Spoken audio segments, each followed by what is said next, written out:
உலகத்தில் மனிதப் பிறப்பை பெற்றுக் கொண்டவர்கள் இந்த பிறப்பினால் அடையத்தக்க ஆன்ம லாபத்தை காலமுள்ள போதே அறிந்து அடைய வேண்டும்.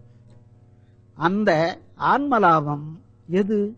எல்லா கண்டங்களையும், எல்லா புவனங்களையும், எல்லா பொருள்களையும், எல்லா ஜீவர்களையும், எல்லா ஒழுக்கங்களையும், எல்லா பயன்களையும் தமது பூரண இயற்கை விளக்கமாகிய அருட்சக்தியால் தோன்றி விளங்க விளக்கம் செய்விக்கின்ற இயற்கை உண்மை வடிவினராகிய கடவுளின் பூரண இயற்கை இன்பத்தை பெற்று எக்காலத்தும் எவ்விடத்தும் எவ்விதத்தும் எவ்வளவும் தடைபடாமல் வாழ்கின்ற ஒப்பற்ற பெரிய வாழ்வே இந்த மனிதப் பிறப்பினால் அடையத்தக்க ஆன்மலாபம் என்று உண்மையாக அறிய வேண்டும். இயற்கை இன்பத்தை பெற்று தடைபடாமல் வாழ்கின்ற அந்த பெரிய வாழ்வை எதனால் நாம் பெறக்கூடும்? கடவுளின் இயற்கை விளக்கமாகிய அருளைக் கொண்டே அடையக்கூடும் என்று அறிய வேண்டும். கடவுளின் இயற்கை விளக்கம் அருள். அந்த அருளை எவ்வாறு பெறலாம்? ஜீவகாருண்ய ஒழுக்கத்தினால் கடவுளருளை பெறக்கூடும், அல்லது வேறெந்த வழியாலும் சிறிதும் பெறக்கூடாதென்று உறுதியாக அறிதல் வேண்டும். கடவுள் அருளை ஜீவகாருண்ய ஒழுக்கத்தினால் மட்டுமே பெற முடியும் என்பதை விவரிக்க வேண்டுகின்றேன். அருள் என்பது கடவுள் தயவு, கடவுள் இயற்கை விளக்கம். ஜீவகாருண்யம் என்பது ஜீவர்கள் தயவு, ஜீவர்கள் ஆன்ம இயற்கை விளக்கம்.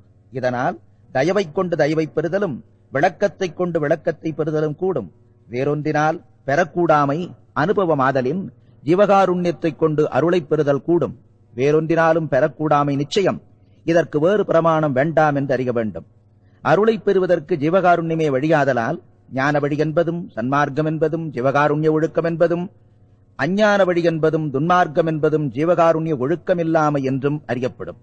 ஜீவகாருண்யம் விளங்கும் போது அறிவும் அன்பும் உடனாக நின்று விளங்கும். அதனால் உபகார சக்தி விளங்கும். அந்த உபகார சக்தியால் எல்லா நன்மைகளும் தோன்றும். ஜீவகாருண்யம் மறையும் போது அறிவும் அன்பும் உடனாக மறையும். அதனால் உபகார சக்தி மறையும். உபகார சக்தி மறையவே எல்லா தீமைகளும் தோன்றும். ஆதலின் புண்ணியம் என்பது ஜீவகாருண்யம் என்றே என்றும், பாவம் என்பது ஜீவகாருண்யம் இல்லாமை ஒன்றே என்றும் அறியப்படும். ஜீவகாருண்ய ஒழுக்கத்தினால் வரும் விளக்கமே கடவுள் விளக்கம் என்றும், ஜீவகாருண்ய ஒழுக்கத்தினால் வரும் இன்பமே கடவுள் இன்பம் என்றும், இவ்விளக்கத்தையும் இன்பத்தையும் பலகால் கண்டு அனுபவித்து பூர்த்தியடைந்த சாத்தியர்களே ஜீவன் முக்தர் என்றும், அவர்களே கடவுளை அறிவாலறிந்து கடவுள்மயம் ஆவார்கள் என்றும் சத்தியமாக அறிய வேண்டும்.